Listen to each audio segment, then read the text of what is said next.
Tucked away in a corner of Basel's main square, behind rows of chestnut trees, is a neoclassical townhouse with ivy climbing the facade and wooden shutters guarding tall windows. It's one of many picturesque Swiss houses lining the cobblestone square with a grand medieval cathedral, the Basel Munster, at its center.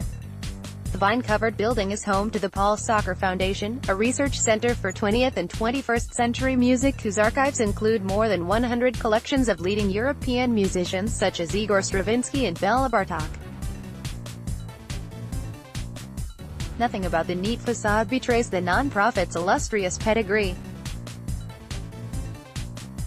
Its founder, the late Swiss conductor Paul Sacher, belonged to one of the world's wealthiest families, the Hoffmann-Oehrl clan, whose $25.1 billion fortune is 22nd on Bloomberg's ranking of the world's richest dynasties. The family traces its wealth to Fritz Hoffmann-La-Roche, who set up a pharmaceutical firm in Basel in 1896, producing an orange-flavored cough syrup called Sirolin. Now a global giant with $190 billion in market value and more than 93,000 employees, Roche Holding AG is still headquartered in Switzerland's third-largest city, just across the border from France and Germany. Picturesque company is the world's biggest manufacturer of cancer drugs, including Reduxan and Herceptin. It developed household name prescription medications such as Valium and Tamiflu, and in 2009 bought U.S. biotechnology firm Genentech for about $44 billion. The drug maker has minted at least 12 billionaires, with 8 of Hoffmann-La-Roche's descendants controlling about 45% of Roche's voting shares and an 8% interest in the company, according to the firm's 2017 annual report. The shareholding pooling agreement has existed since 1948 and largely comprises fourth-generation family members. They include great-grandsons André Hoffmann, 60, who's deputy chairman, and Andreas Oehrl, 69, an orthopedist who is also on the company's board. Generations, Hoffmann-La-Roche's descendants have been among Basel's most influential residents, quietly shaping its cultural and civic life.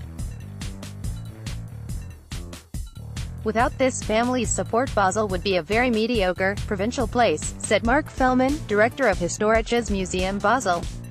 It would be like New York without John Pierpont Morgan and the Rockefellers. See also, Welcome to Waltonville, where the world's richest family reigns. You can see the family's tentacles in the bunker-like Scholliger Center for Contemporary Art, the airy halls of the Kunstmuseum, which exhibits some of their loaned masterpieces, a new library at Basel's Music Academy, a collection of Tibetan art at the Museum der Kulturen, and an nondescript building housing Skobag Private Bank, which doubles as the dynasty's family office. They also support environmental and education causes, endowing university professorships. Scholliger Center for Contemporary Art or Identity. Basel is part of our identity. Maha Oehrl, a fourth-generation family member who owns 5% of Roche voting shares, said in an interview published in 2015 by her foundation. Maha Oehrl with Daniel Craig and the artist Steve McQueen at a MoMA gala. While the family's fingerprints can be seen throughout the city, its name is less obvious. This being Switzerland, discretion is imperative, and most of the entities don't advertise their familial ties. This has to do with the specific local mentality, which is rooted in a very Protestant, Calvinist attitude, said Fellman, whose museum is focused on Basel's cultural heritage. If you are wealthy, you support charities but you don't brag about it. The family's philanthropic gene can be traced back to Hoffmann-La-Roche's son Emmanuel and his wife, Maha Stalin. As newlyweds in the 1920s, they lived in Paris and Brussels, befriending avant-garde artists and acquiring some of their works. Private banker Emmanuel Hoffmann died following a car accident in 1932, and 2 years later Maha married Paul Sacher. The two family outsiders eventually became its most influential members. She established the Emmanuel Hoffmann Foundation in 1933 to preserve her late husband's legacy by acquiring contemporary artists. Sacher later set up a private bank, Skobag, to manage the fortunes of family members who inherited Roche shares. In 1941, the foundation agreed to have a rotating group of artworks, including those by Alberto Giacometti, Salvador Dali and Max Ernst, on permanent loan at the Kunstmuseum, which houses the largest public art collection in Switzerland. The foundation continued to buy contemporary art, and as the acquisitions grew in number and scale, more space was needed. In 1980, Maha Hofmannsthalen helped establish a new building exclusively for contemporary art, the first such museum in Europe. Today, the square in front of the contemporary branch is named Maha Sacherplatz. Tibetan art. The Emanuel Hoffmann collection is housed at the Schulager, which was designed by the architectural firm Herzog.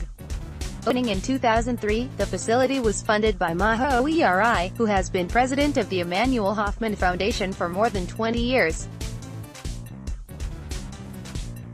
She's also on the board of New York's Museum of Modern Art.